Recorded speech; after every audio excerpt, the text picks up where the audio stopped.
And away we go. So good morning, good afternoon, good evening, everyone. Wherever you happen to be in the world today, welcome one and all to Coffee Talk. It is time once again for Coffee Talk Live, where we will be having some discussion about what is going on in the world today. We'll take a look at the news, have a little bit of dialogue with those of you who are able to join us for the live portion. And if you are listening anywhere else and you would like to join the live portion yourself, please do so on YouTube, on Coffee Talk and Prepper University. And that is at Coffee Talk Live and at Prepper University. You can also find me on X at Coffee Talk Chat and fistfulofradio.com, podcasting out of Atlanta. And naturally, I do read through as many of the comments as is reasonable so that those of you who are listening and not able to see can keep up with the conversation. Joined today by Miss Kitty. There's Miss Kitty sitting on the floor, keeping me company. And I'll go ahead and say hello to some of the people who have joined us for the live portion thus far. I see Donna is here, reminding people thumbs up, like, and share.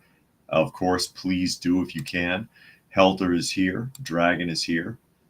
Brian and Dilo are joining us as well as we get ready to jump off into what is going on in the world. And I will start with a little bit of local news for those of you who have access to me on Prepper University. You know, I did a live yesterday. I did a live from Prepper University because we were trapped. We were trapped while we were driving because of a chemical plant explosion in Conyers, Georgia. And I'll read the news story here really quickly, and I'll update you as to what's still going on because it's not in the news. It's not in the news at all. The media is kind of glazing over it. And I see Chillin Davis joined us, as well as Jane, Vision Preparedness, and Gary Edwards joining us. But here's the official news story, and this is going to be CNN, and this is updated at like 1 o'clock. It says thousands told to stay home a day after chemical plant fire sent a plume containing chlorine high into the air. Right? Thousands of people were told to stay home with their windows shut Monday, after a fire at a Georgia industrial plant caused a chemical reaction that prompted around 17,000 people to evacuate Sunday and left potentially harmful chlorine lingering in the air. They were forced to evacuate. Let me just correct that really quickly. Residents and businesses were told to evacuate the area around the biolab plant in Conyers after the blaze broke out early Sunday morning. A shelter-in-place advisory is ongoing for around 90,000 people in surrounding Rockdale County. The plume from the chemical reaction that followed the outbreak of the fire could be seen for miles, and officials on Monday were cautioning those still in the area to stay indoors with their windows closed and air conditioners off. Biolab manufacturers pool and spa treatment products. Air quality surveys conducted by state and federal agencies revealed the harmful irritant chlorine coming from the facility.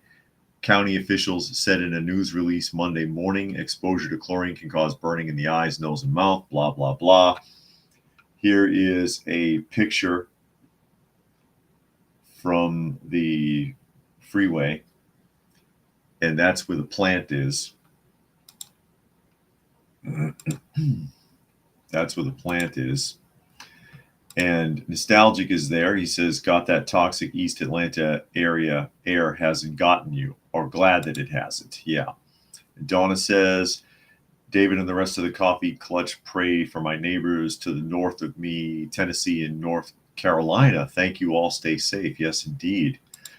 And Fluke Man is here, as well as Johnny. And asking if I did a live yesterday. Yes, I did a live from my cell phone while we were in the car because we were trapped by this explosion.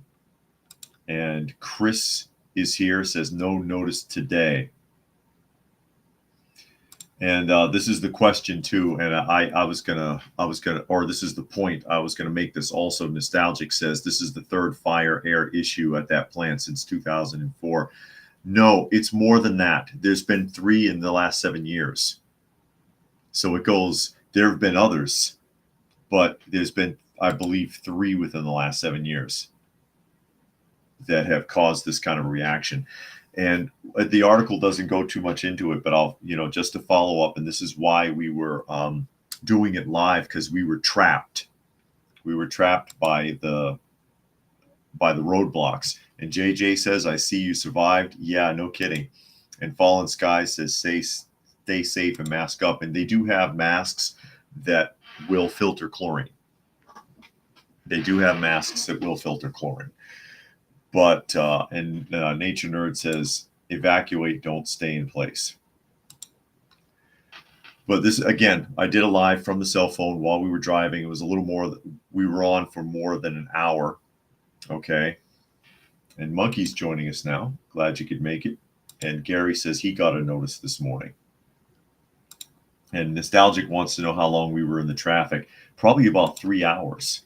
Just circling, looking for an opening to get out, because they had blocked off every road. And that's the point I was making in the video, how easy it is to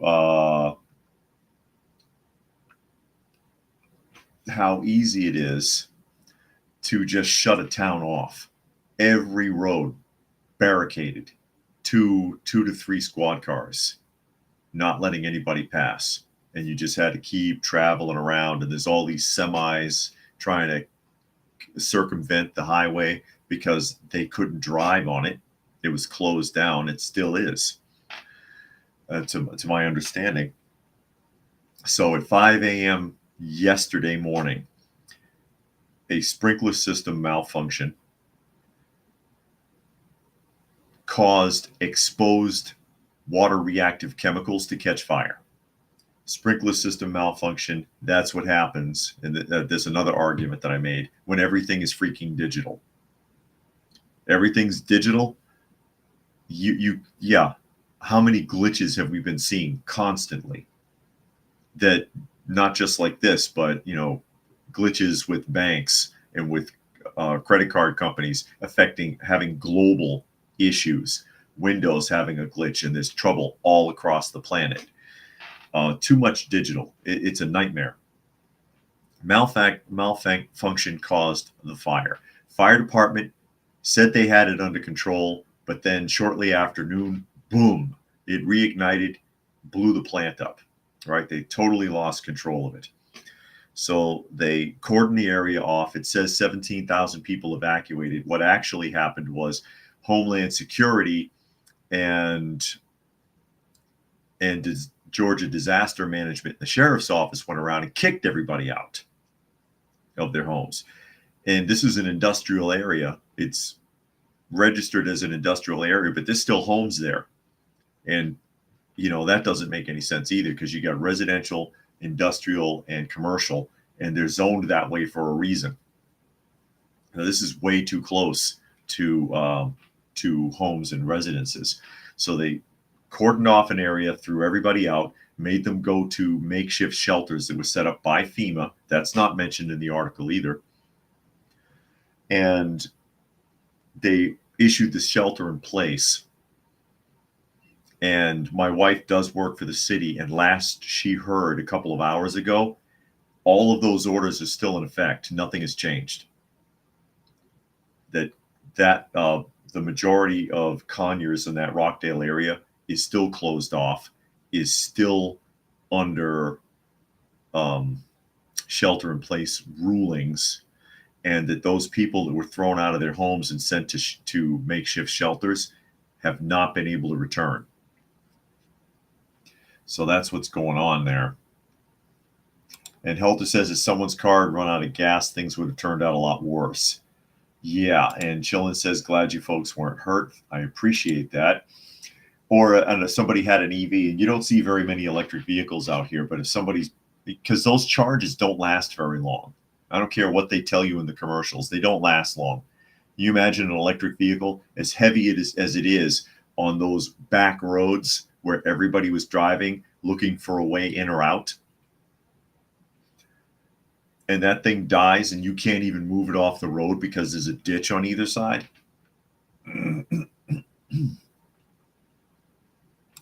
Donna says they say the cloud has moved to nearby counties. Well, yeah, I mean, it's going to go for a while. It's going to move until it rains. And Tuck is here. He says, leave a thumbs up on both channels. Please do. Johnny wants to know how far away we are from it. Off the top of my head, I'm not sure how far away we are from the actual plant itself. But I will tell you, if we go outside, we can smell bleach. So it's hanging in the air. And Chillin thinks it's more than chlorine because of the colors. Well, they've got other chemicals there. Definitely. Definitely. Dragon says most people are inclined to believe authorities, very few would resist. Exactly. I'd be the one going to jail because I wouldn't trust them. Fallen says the highway's open now. Okay. And Joe says Trump is live in Georgia right now. He wanted to go North Carolina, but North Carolina is destroyed. Yeah, they still have a lot of flooding, I believe. And Helter says if someone's car had run out of gas, oh yeah, that was already on there. And Fluke Man says, guess the second explosion was to ensure the alien bodies would vaporize. There you go. Jane says, sorry you and your wife went through that. Scary times. Yeah, it's just frustrating. It's just frustrating. It's like, and again, where'd all that law enforcement come from? Tons of roadblocks. Tons of roadblocks. Every we couldn't make a turn. Couldn't make a turn. All the roads were closed. And it's like, where'd all this law enforcement come from suddenly? Damn. Nostalgic says he's 45 minutes to an hour from there, and he just got an air quality warning on his phone. Doesn't surprise me. And Jericho says it's almost like the train wreck in Ohio a year ago, making it look like a wasteland, not a peep from the news. Yeah, and they're not talking about this really all that much. Not all that much. And it is important. And again, from my understanding, it's the third time. This has happened several times since that plant was built, as Nostalgic pointed out, I believe in 2004. But it's the third time in the last 7 years, if I read the other article correctly. Third time in 7 years. And it's like that, something is not right. Something is not right there. And Johnny feels sorry for the animals. Yeah, dog, cats, and livestock. Because, yeah, some of them are stuck out there. Some of them are stuck out there. So hopefully we get some rainfall. And it'll help to wash some of that out. But that's where we're at. And we'll see how long it takes for them to allow people to go home. Great opportunity if you're a looter. Because businesses and homes evacuated within that zone. And then everyone else on lockdown all around there. Yeah, you can go door to door if you ain't scared. You can go door to door. And I'll put that up from Chillin' Dave here really quickly as we get to the next article. And this is some aftermath from the hurricane. And I thought this was interesting because you know how I love to complain about electric vehicles and how dangerously inefficient they are. This is a Fox News article.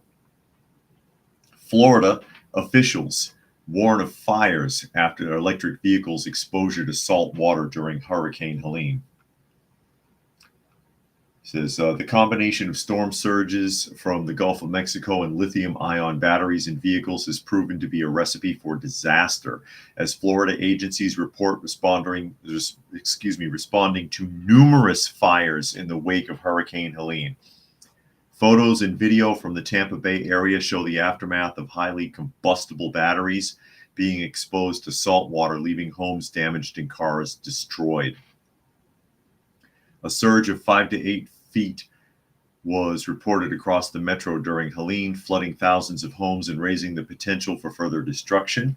Tampa Mayor Jane Castor warned that she had seen reports of cars and even scooters exposed to the salt water that exploded in the days since the landfall.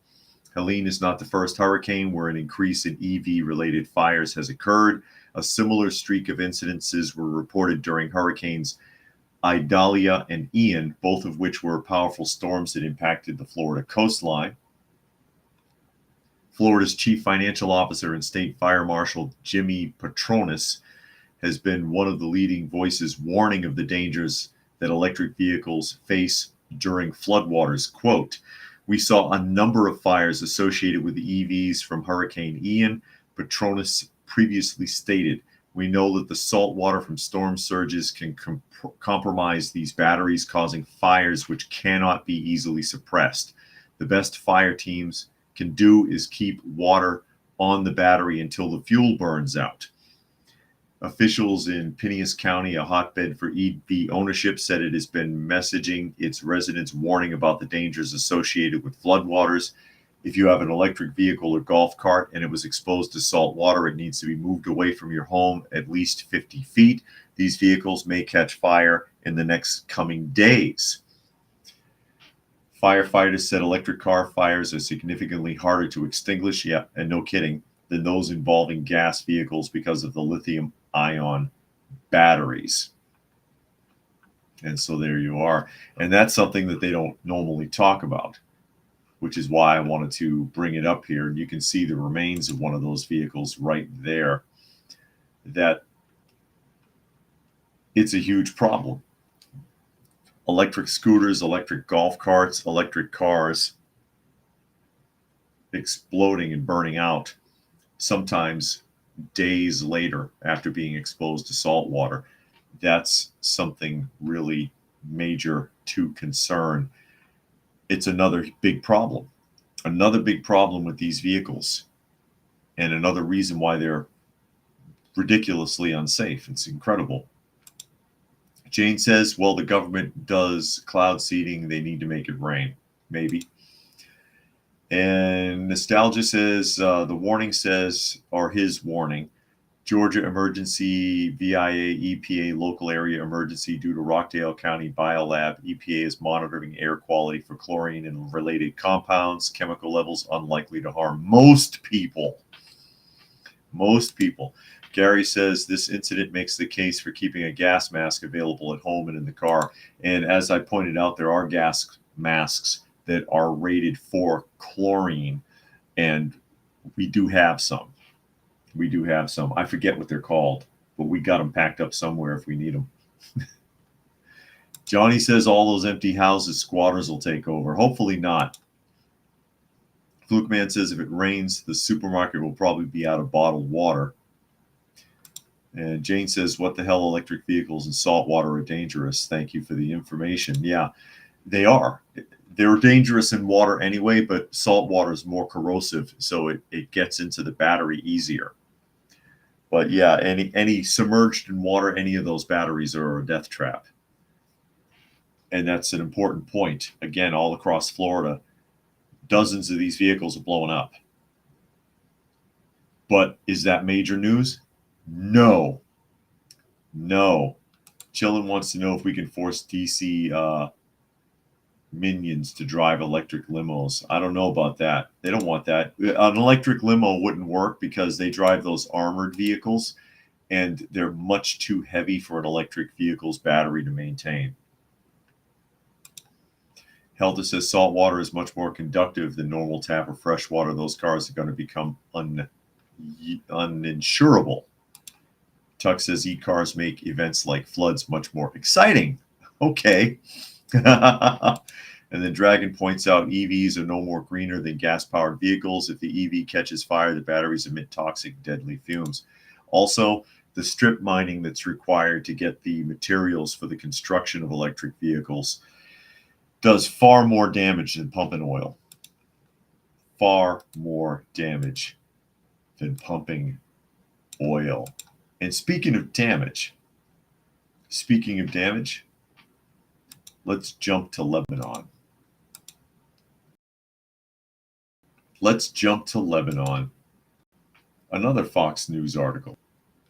If it comes up, let's go restream. You know, another interesting point about the biolab fire is I kept being constantly interrupted while I was podcasting from my phone because the connection was terrible. And I had a hard time the entire time getting on the internet from the cell phone. Just pointing that out. Fox News article, Hamas leader killed in Lebanon was a UN employee, because they've been pounding the hell out of Lebanon and they've got a ground invasion force ready to go. But they pounded the crap out of it. And the Hamas leader that was killed turns out to work for the United Nations. Anyone surprised? A UN human rights group confirmed that Hamas's leader in Lebanon, who was recently killed by the Israeli strikes, was their employee. Fateh Sharif was killed Monday in an airstrike on the Al-Bas refugee camp in the southern Lebanese city of Tyre, along with his wife and children. The United Nations Relief and Works Agency noted that Sharif had been on suspension within the organization since March, but had not been fired. Yeah, how convenient. All they have to do is change some paperwork to make that look credible. Fateh al-Sharif was an UNRWA employee, United Nations employee, who was put on administrative leave without pay in March and was undergoing an investigation following allegations that UNRWA, that's a terrible acronym, received about his political activities, according to a spokesman to Fox Digital. I don't know if that's true. All you have to do is go in the computer and backdate that information. At this time, his suspension sparked widespread protests and strikes by teachers in Lebanon. And here's a picture.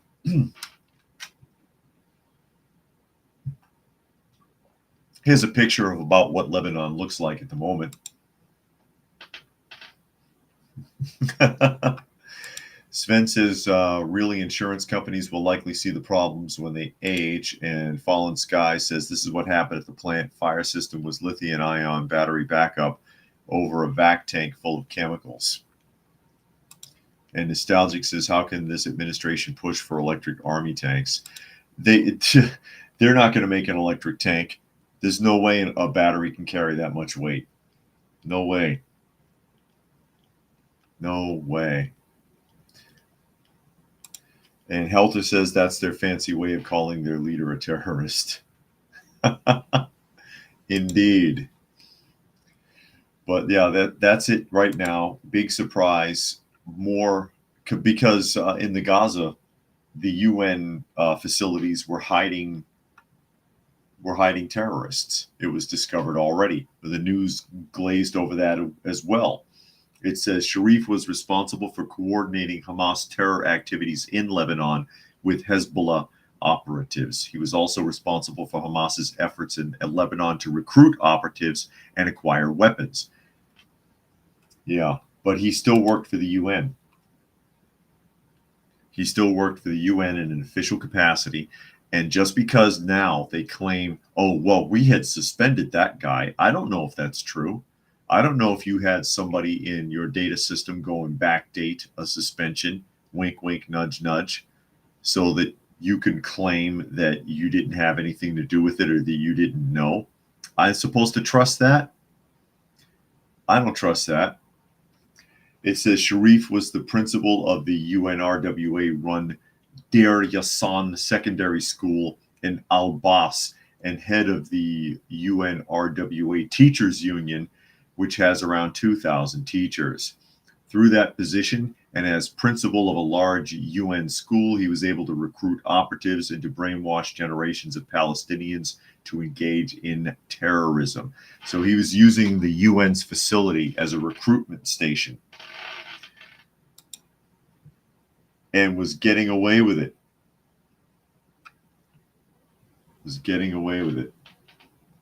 And Chillin says, all I can say about Israel taking out the trash is bye-bye. And hello, Monkey. Monkey joining me here, trying to get my attention. Actually, he's trying to get under my beard, which is something that he often does. He tries to bury his face in it. And Nostalgic wants to know if there's any news about the dock worker union strike tonight. Haven't heard much about it. Haven't heard much about it, to be honest. All right, buddy. Where are you going? Monkey, everybody. Stealing the show for those of you who can see, because I know some people are just listening. Whoop! Careful. Clumsy cat. Nobody is clumsier than Uncle, though. Uncle, I swear, I don't think he can see very well. I don't think he can see very well. But yeah, they've been pounding the hell out of Lebanon. And okay, they killed one of their leaders. One of the Hezbollah leaders is dead, but they're like roaches. Or better yet, the Hydra. You chop one head off and two more grow in its place. But they are ready for a full-on land invasion. And basically, Israel's just tired of getting sand kicked in their face, as it were, and the whole world ignoring it and championing everyone else every time Israel tries to defend itself or say anything else. But here we go. Israel will launch limited ground invasion in Lebanon immediately, according to U.S. officials. Israel will launch a limited ground invasion into southern Lebanon in the imminent future, according to senior U.S. official, while set details on the invasion remain unclear. The official confirmed this campaign will be smaller in scale than the 2006 operation Israel conducted in its war with Hezbollah, and it is expected to last a shorter period of time. You don't know what they're going to do. The news comes as Israel's top commander once again on Monday hinted that Jerusalem actually, but we're in America, so Jerusalem is readying its troops for such a campaign in southern Lebanon, quote, in order to ensure the return of Israel's northern communities. We will employ all of our capabilities, and this includes you, Defense Minister Yoav Gallant told soldiers in the Israel Defense Force positioned on the border with Lebanon. Gallant told the troops that the Friday killing of Hezbollah's top leader, Hassan Nasrallah, who led the terrorist organization for more than 30 years, was an important step, but it is not the final one. We trust you to accomplish every mission at hand. Yeah, okay, Monkey. Come on now. Oh, my God. And Chillin says, underground like rats. Yeah, basically. They'll just keep coming out. You know the old adage, of course, you cut the head off the snake if you want to kill the snake. You don't chop it from the tail up. But, Monkey, you're very distracting. You chop it from the tail up. But, this is also where the concept of the Hydra comes from, where sometimes if you chop that head off, there's another one ready and waiting to go. And that's the case here. They'll just keep replacing their leadership over and over and over and over again. I wouldn't want the job.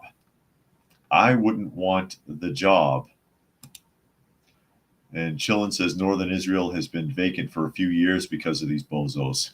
Yeah. But yeah, limited ground invasion. You don't know how limited that's going to be. And for all the saber rattling, and all the bravada and all the threats and all the warnings that come out of a lot of these Middle Eastern countries, they're often toothless when it comes to this. They push and they push and they push.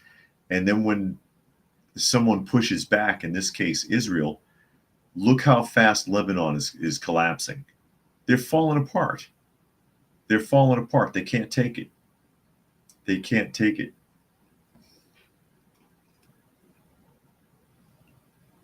So there you are.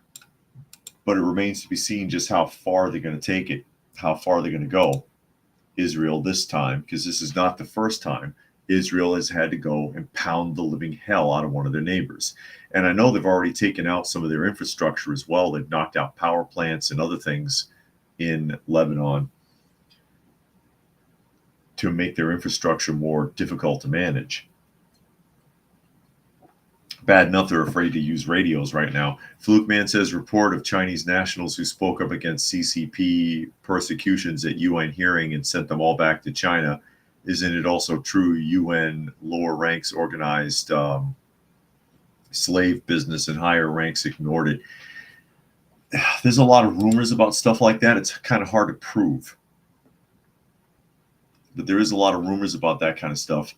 There's a lot of shady business in the UN going all the way back to its foundation, as you recall. I forget the guy's name, but the person who wrote the original charter for the United Nations himself was a spy for the Soviet Union and was caught and convicted as a spy, sentenced for espionage sometime after he wrote their charter. But the UN kept the charter. They kept it. What does that tell you? Oh, and there's Granny Smith. Hi, Granny. Granny Smith joining me. There she is. Looking for some company, I guess. She's a sweetheart, actually. Granny Smith is a really good girl. It's a really good girl. But also with Yemen, for example, attacking ships, U.S. naval ships, which we read last week.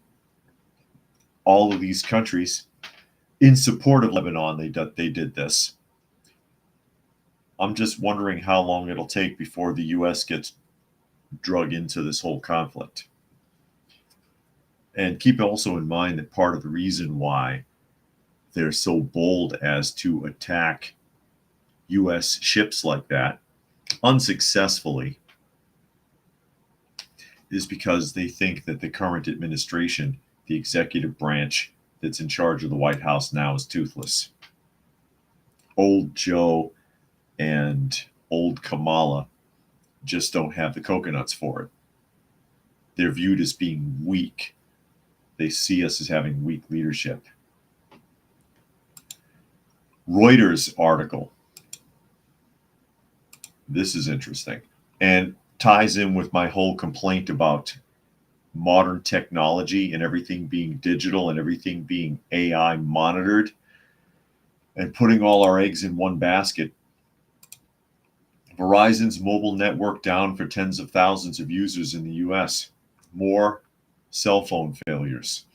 Tens of thousands of Verizon users reported outages for their wireless carriers services across the U.S. on Monday, with Chicago and Indianapolis among the hardest hit cities, and some iPhone users stuck in OS mode.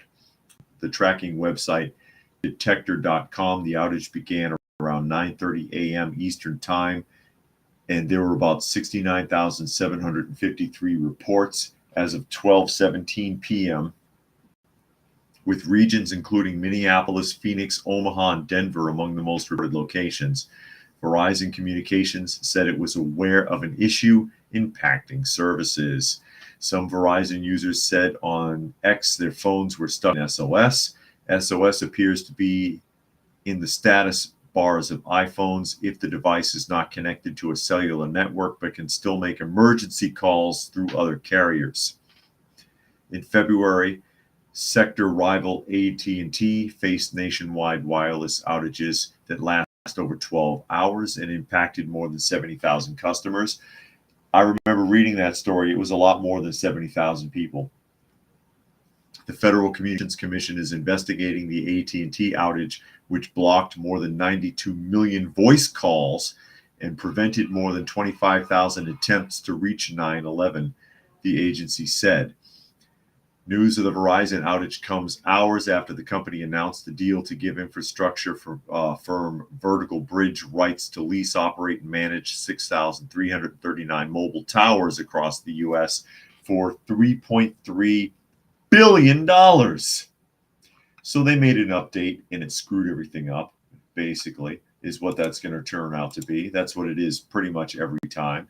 That's what happened when Microsoft Office went down for days. They had, what, 3 consecutive outages over a period of a couple of weeks that had global ramifications. The credit card company, I forget which one, or the bank, and people's cards weren't working globally. Dragon says this might be a hack. That's why they haven't said anything, even for maintenance. They might take down one tower at a time. I don't know, because too many things are tied together nowadays. Again, too many eggs in one basket. There's too many systems that are all reliant on a centralized system rather than operating independently to avoid problems like this.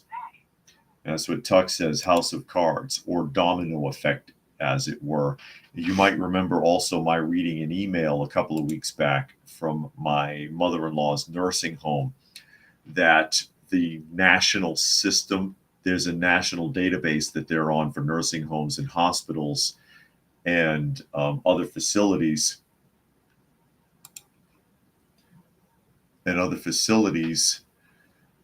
where it was in charge of tracking the distribution of medication. So without that system, they couldn't log in and tell what medications to give who at what time, and had to print out data sheets from the previous day's transactions to try to follow up on their medical distribution and then log it in when the system whenever that would come back online. That's ridiculously unreliable. You've got a national system, so because there's a glitch or whatever the hell happened, or an update that went wrong, or who knows, someone hacked in and screwed it up, hospitals and nursing homes all across the entire country, and this didn't even make it into the news. This was just an email that we got from my mother-in-law's provider, letting us know that they're managing it the best they can, and there's been no complications with their patients so far, that they've been able to manage it by printing off sheets. Printing off sheets, when I used to distribute medication, you had to handwrite every bit of it into a book. There was no data entry. And if it was still being done that way, instead of relying on a digital system, there wouldn't have been a problem. Same as with the glitch that caused the fire at the plant. If it wasn't a digital system, wouldn't have been a problem. Gary says, time to buy a backup CB radio and a gas mask and a non-electric vehicle. No kidding. Yeah, walk that back. Backwards technology. Helter says, unfortunately, they're still going to charge their customers as if they had their service up for the entire time, despite the outage. And that's a possibility. Well, they've got each and every person has to think to call in and complain to get some kind of a reimbursement. Like any other, if the cable's down or whatever, your cable's down, your phone's down, whatever it is, you should call and complain. Most people, they don't want to be bothered. They don't want to deal with the possibility of a confrontation. They don't know what their rights are as a consumer with that company, and they're not going to do it. Most people are not going to do it. There are some who will sit there and say, hey man, my phone was down for like 6 hours. You know, I've got business to conduct. I got this and that, and get some kind of a credit for it. Get some kind of a credit for it because they're entitled to a credit. But again, like I said, most people are afraid of the confrontation, or they're lazy. They just don't want to be bothered. And so they won't do it. They won't try. They won't try. I'm going to jump back to Fox here really quick because I wanted to talk about our good buddy, John Kerry. You remember John Kerry? Old Herman Munster himself. Herman Munster. He does kind of look like Herman Munster. Actually, he looks a lot worse. John Kerry's not aging well at all. He looks terrible. But he's got a suggestion on how to handle the problem of misinformation in America. Can you guess what it is? Can you guess how John Kerry wants to handle misinformation in the United States? Here's your title. John Kerry calls the First Amendment a major block to stopping disinformation. Oh, okay, John.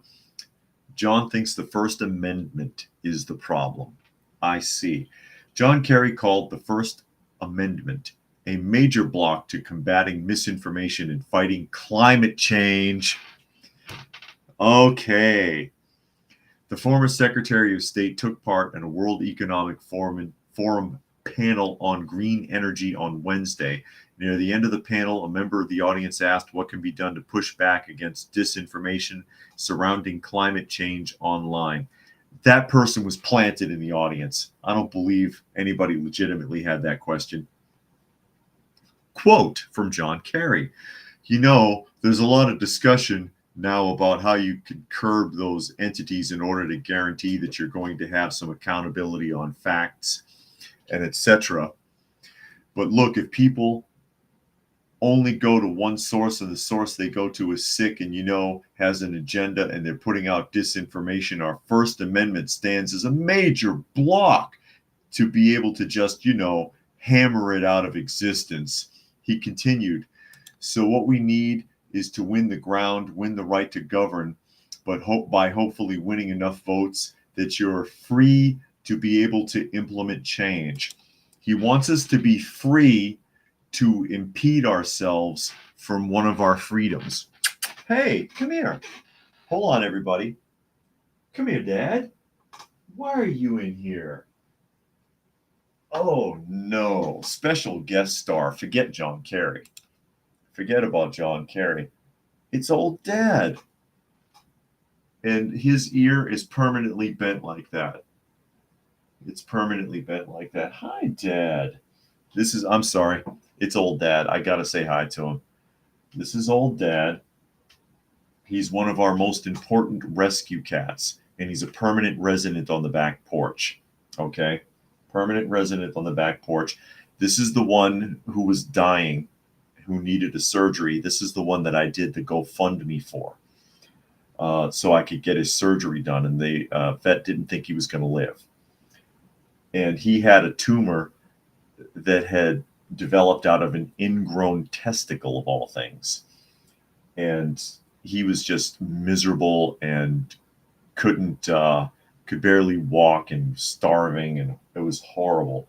And he looked like hell. And we got him cleaned up. We got him the surgery, and he's taken up permanent residence on our back porch. And this is him now. He's just a sweetheart. He's just a sweetheart. There he is. He looks like raggedy as hell, but he's a really good boy. That ear is bent because of a really bad scar on the back of his ear. He got cut very badly at one point, and it ripped the tendon on his ear, so he can't stand up anymore. But you see how easy he is to handle. Sometimes I think they really know that you saved him. You know what I mean? Because prior to that surgery, you couldn't handle him. And then after the surgery, this is what we got right here. This is how he is now after the surgery. And I think he knows that we helped him. The only reason we don't let him stay inside permanent is because he's never been able to get over his marking tendencies, and we can't have them in here peeing. Right? But he lives on the back porch. He never strays more than 20 feet from the house. Vet wanted to needle him. He's like, oh, he's not healing from that surgery. He ain't going to make it. Just give him to me. I'm taking him home. And Johnny says, I bet old Dad is purring right now. Yes, he is. You purring? Yes, he is. You see, he's not afraid of me at all. Isn't that right, buddy? Isn't that right, buddy? How'd you get in? You sneak in the house? Sometimes he comes in and just hangs out in the kitchen. I know we just went way off the rails here, but he's one of my favorites here. He's one of my favorites because he's such a great guy. Isn't that right? Isn't that right, buddy, huh? Isn't that right? He's not scared of me. Can I put you back down? He's got his claws like dug into my shirt here. Can I put you back down? You to hang out for a minute? Everybody has seen you. There you go. Where is he? Old dad, everybody. Want to say hi? There he is. And he is old, too. He is pretty old. But yeah, he's all like fluffy and healthy now. Stay close. Stay close. I don't want you wandering around and marking anything.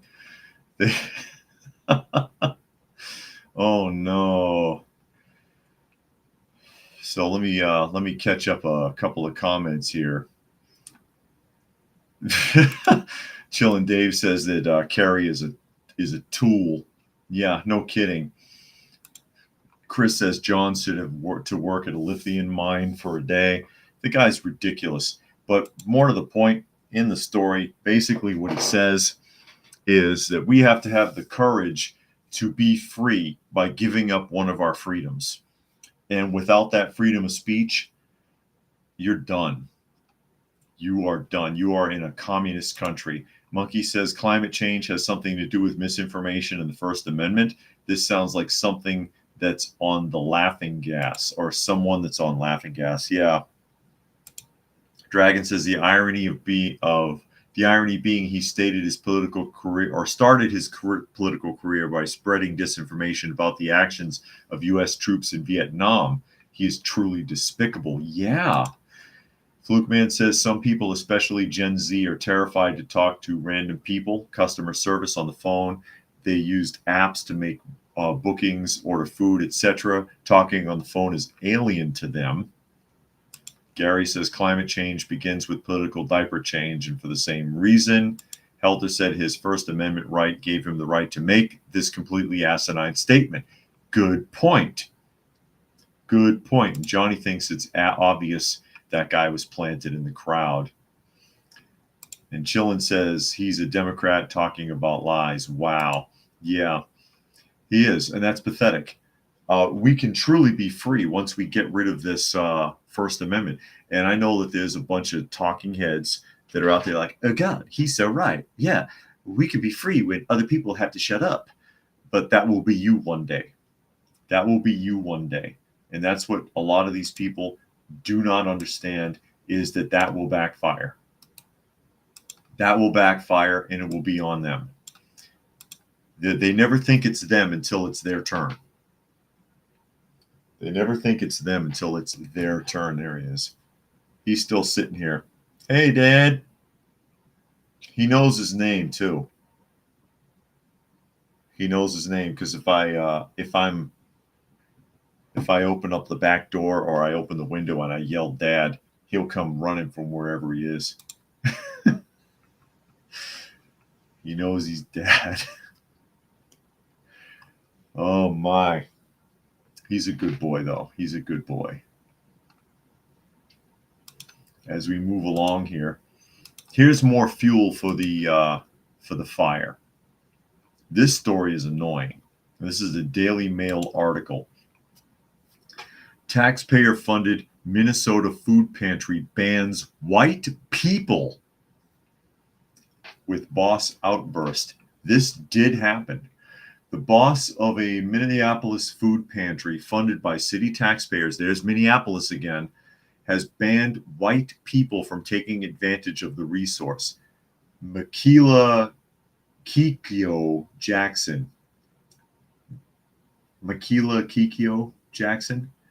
used a Minnesota state grant to launch the food trap project Bodega, designed to help poor and hungry residents living close to the Sanctuary Covenant Church in the north of the city. The pantry only opened on July 27th, but within months it has been forced to close and relocate away from the church grounds after Jackson attempted to block white people from accessing the service, including the local chaplain who complained. A sign that on the door to the pantry reads how the food was specifically for Black and Indigenous folks only, and folks spelled Folx.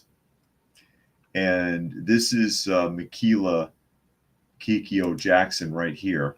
Here's a picture of her. And the tattoo, there's a lot going on there. The tattoo says RB Original. RB Original, if you can't read that. And Jericho says, can't stand weak people who can't even confront a cashier for a pack of ketchup, let alone make a quick phone call for an order. No kidding. He says, no wonder they want to rid the first everything shut up. No one talking is bad. The same rainbow-haired people can't ask for a damned refill, but will beg for someone to speak for them. I agree. Johnny says, is this what white privilege look like? Pretty much. And Chillin reminds us that the Boston mayor held a party for non-whites only. That is correct. We read that story. Helter says, notice how these people have no objection of taking white people's money to set up the racist venture. I bet an audit would uncover a lot of interesting expenses. Yeah, because that's taxpayer. It's taxpayer funded. She don't even have a bra on, and she's working at the church setting up a food pantry. I just noticed that. She's not wearing a bra. Right?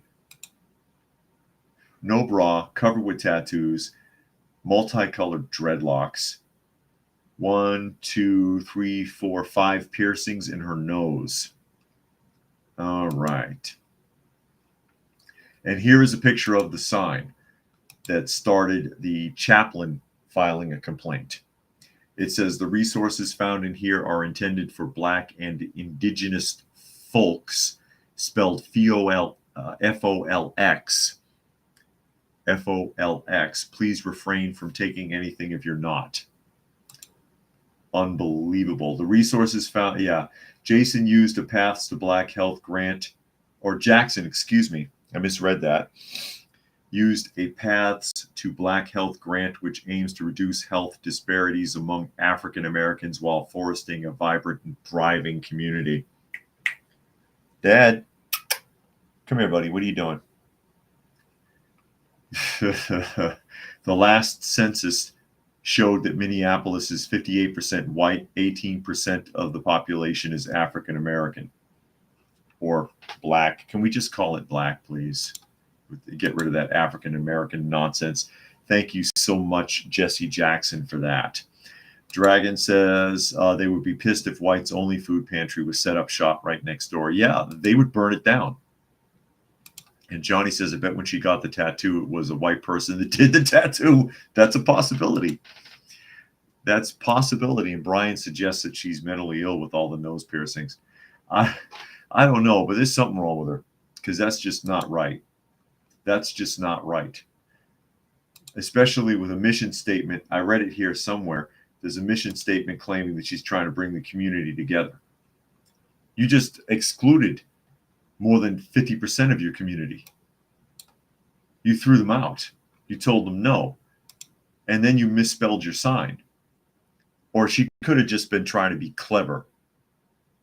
You know how like sometimes you see on a barber shop, it'll say cuts, C-U-T-Z, or something foolish like that. The resources found in here are intended for Black and Indigenous folks. Please refrain from taking anything if you are not. That's evil. That's evil. And Joe says Somalians conquered Minneapolis. Minnesota changed their state flag to Somalian. Yeah, thanks. Thank you, Waltz. That's his fault. That is his fault. Meanwhile,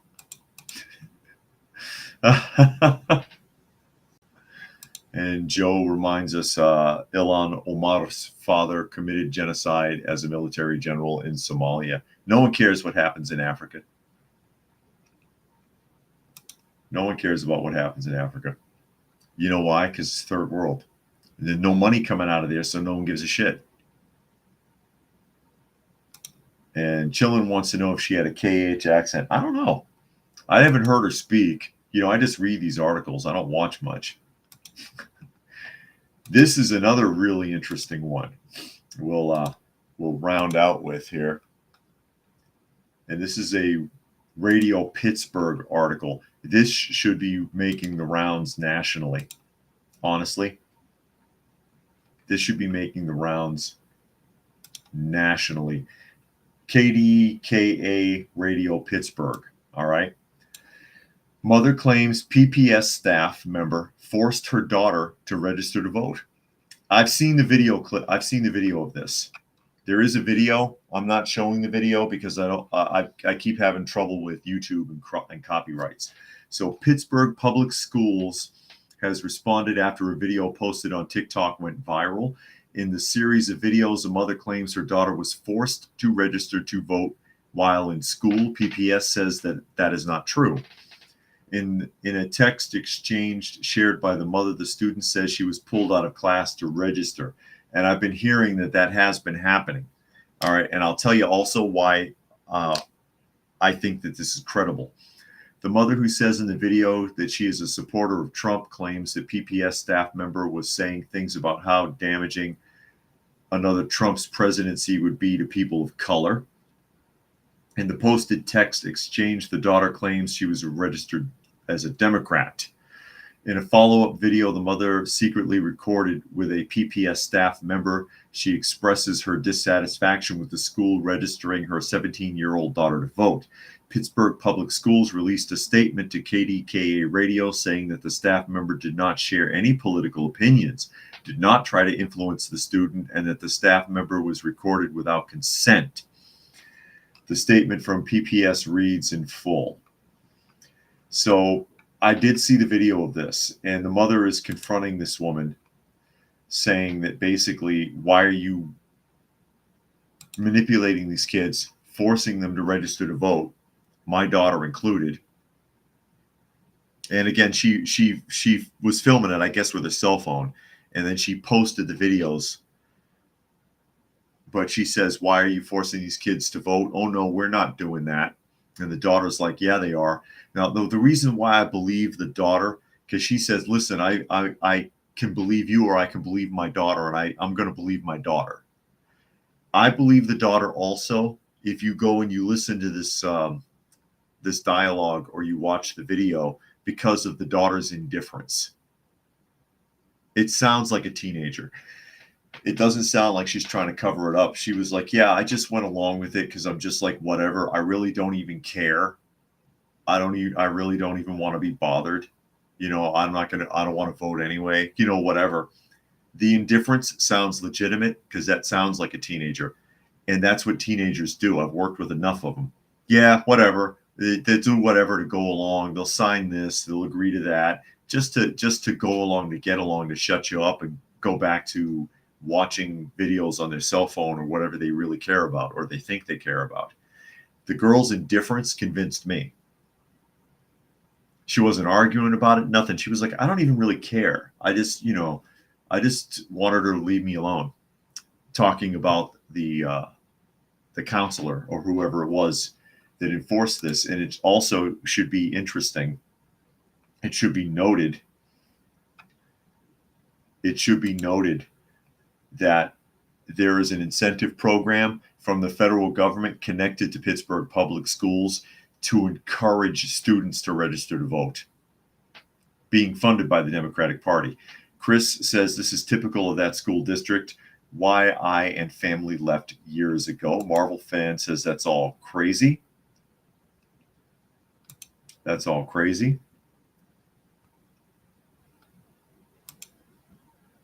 Yes, indeed it is. But this is what's going on in your public schools. I believe the kid. And you can find this, again, Pittsburgh Public School, daughter forced to register to vote. If you look it up, you can probably find the video clip or at least an audio. And again, I didn't want to show it myself because I keep getting into trouble with ScrewTube for showing certain clips like that, and they say it's copyrighted or some nonsense. Fluke Man says, "Is 17? Is it legal for you to vote?" I always thought it was 18.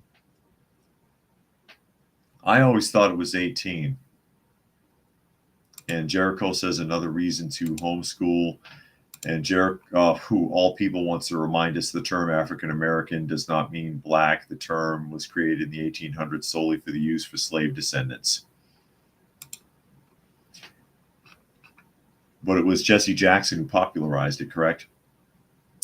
But with that, we are at the top of the hour. I still got Granny Smith and I still got old Dad. Dad is still hanging out in here with us. Hi, Dad. Yeah, I'm talking about you, buddy. You're all right. You're all right. We are at the top of the hour, and so again, you are listening to and or watching Coffee Talk, and you can find us for the live portion Monday through Friday at 2 p.m. Eastern Standard Time, most of the time on YouTube at Coffee Talk Live and at Prepper University. You can find me on X at Coffee Talk Chat, and you can find me on fistfulofradio.com, podcasting out of Atlanta. So I will say thank you to everyone who was able to join us here today. As always, hope you got something out of the conversation, and we will catch